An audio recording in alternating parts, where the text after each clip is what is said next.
ముఖ్యమంత్రిగా రాష్ట్రం అన్ని రకాల దివాలా తీసిన పరిస్థితుల్లో ఆంధ్రప్రదేశ్ రాష్ట్రం 20 ఏళ్లు వెనక్కిపోయిన పరిస్థితుల్లో ప్రజలందరూ కూడా చంద్రబాబు నాయుడు గారి ముఖ్యమంత్రి అయితేనే ఈ రాష్ట్రం మళ్ళీ గాడిన పడుతుందని తెలుగుదేశం పార్టీ కూటమి ఏదైతే నరేంద్ర మోడీ గారి ఆశీస్సులతో పవన్ కళ్యాణ్ గారి సహాయ సహకారాలతో ఆనాడు యువ నాయకుడు నారా లోకేష్ గారు రాష్ట్రం అంతా చేసిన యువగళం పాదయాత్రతో చంద్రబాబు నాయుడు గారి నేతృత్వంలో తెలుగుదేశం పార్టీ కూటమికి ప్రజలు ఒక అపూర్వ విజయాన్ని ఆంధ్ర రాష్ట్ర చరిత్రలో ఎప్పుడూ ఎక్కడా జరగని విధంగా 57% ఓట్లతో 164 సీట్లతో అధికారం అప్పచెప్పారు. చంద్రబాబు నాయుడు గారి ముఖ్యమంత్రి అయ్యే సమయానికి గత వైఎస్ఆర్ కాంగ్రెస్ పార్టీ జగన్ రెడ్డి గారి విధానాలతో రాష్ట్రం ఆర్థికంగా దివాలా తీసిన ఈ రాష్ట్రాన్ని గాడిన పెట్టేదానికి తన అపార అనుభవంతో చంద్రబాబు నాయుడు గారు ఒక పక్క అభివృద్ధి కార్యక్రమాలు మరో పక్క సంక్షేమ కార్యక్రమాలు కొనసాగిస్తూ గత విధానాలతో రాష్ట్రం ఆర్థికంగా దివాలా తీసిన ఎన్నికల్లో ఇచ్చిన హామీలు ఒక్కొక్కటి నెరవేర్చుకుంటూ వస్తూ అన్నిటికీ మించి ప్రపంచంలో రాజధాని లేని రాష్ట్రం ఆంధ్రప్రదేశ్కి ఒక చక్కని రాజధాని అమరావతి నిర్మిస్తూ జగన్మోహన్ రెడ్డి గారు నెల్లూరు పర్యటనకు విచ్చేసి ఈయన ఎంత విచిత్రం అంటే రాప్తాడులో వైఎస్ఆర్ కాంగ్రెస్ పార్టీ నాయకులు కార్యకర్తలు జనాల్ని సమీకరించి హెలికాప్టర్ విండ్షీల్డ్ పాల్గొడితే పోలీసు వైపులే ఉంటారు. గుంటూరులో జగన్మోహన్ రెడ్డి గారి కారు దుర్మార్గంగా ఒక అమాయకుడి ప్రాణాలకి బలైతే పోలీసులు వైపులే ఉంటారు. అంబులెన్స్లో జరగరాని సంఘటన జరిగితే పోలీసులు వైపులే ఉంటారు. మరి ఇక్కడ నెల్లూరులో పోలీసులు అన్ని రకాల చర్యలు తీసుకుని 100 మంది పోలీసులను పెట్టి వారికి రక్షణ కల్పిస్తే ఆంక్షలు అంటారు. ఒక పక్క మీరే అంటారు పోలీసుల వైఫల్యమని, పోలీసుల సెక్యూరిటీ ఇవ్వకుంటే, మరో పక్క మీరే అంటారు పోలీసులు అడుగడుగున ఆంక్షలని.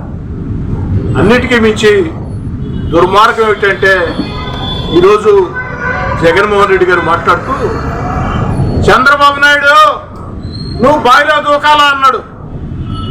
సాధారణంగా ఎవరిని కూడా నేను ఏకవచనంతో మాట్లాడటం ఇష్టం లేదు, నా రాజకీయ జీవితంలో ఎప్పుడూ లేదు. కానీ మా నాయకుడు చంద్రబాబు నాయుడు గారిని జగన్మోహన్ రెడ్డి గారు బావిలో దూకమన్నారు కాబట్టి నేను కాస్త ఘాటుగా చెప్పదలుచుకున్నాను.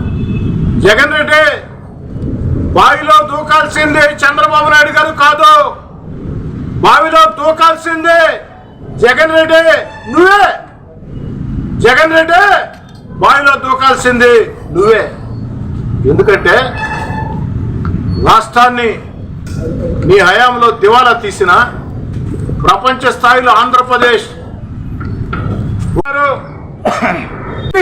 రఫా రఫా రఫా ఏంది రఫా రఫా 16 నెలలు జగన్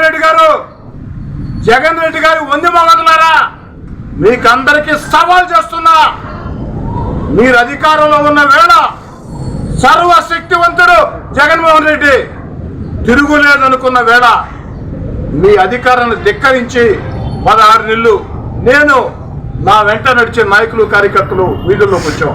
ఆ రోజు రఫా రఫా రఫా రఫా రఫా ఎట్టపోయిందిరా స్వామి, సినిమా డైలాగులు ఎందుకురా, సినిమా డైలాగులు దానికి ఏమి రఫా రఫా రఫా రఫా అంటా ఉంటే మేమంతా శాంతి శాంతి శాంతి శాంతి అంటావా? చర్యకి ప్రతి చర్య ఖచ్చితంగా ఉంటుంది ఆయన. కాబట్టి సినిమా డైలాగులు వద్దు, రఫా రఫా సినిమా డైలాగు నిజ జీవితంలో వద్దు ఆయన. నిజ జీవితంలో రఫా రఫా అనే దానికంటే ఎదుటి మనిషిని ప్రేమిస్తే ఏమవుతుంది, మహా అంటే తిరిగి ప్రేమిస్తారు. ఎదుటి మనిషినే ప్రేమిస్తే ఏమవుతుంది, మహా అంటే తిరిగి ప్రేమిస్తారు. ఈ విధానంలో పోండి స్వామి. 11 సీట్లు మీకు ఇచ్చినా, కనుచూపు మేరలో అధికారం రాదని తెలిసినా, ఈడీ కేసులు సిబిఐ కేసులు వెంటాడుతున్నా రఫా రఫా రఫా రఫా. ఆ 16 నెలలు మిమ్మల్ని దగ్గర నుంచి వచ్చిన రోజు ఎట్టపోయిందిరా స్వామి? రఫా రఫా రఫా రఫా. దానికి సమాధానం ఇందాక చెప్పేసి ఇందాక మళ్ళీ నేనేస్తే చేస్తాను. రాజ్యాంగ వ్యవస్థ ఆయనే కొత్త ఉంది.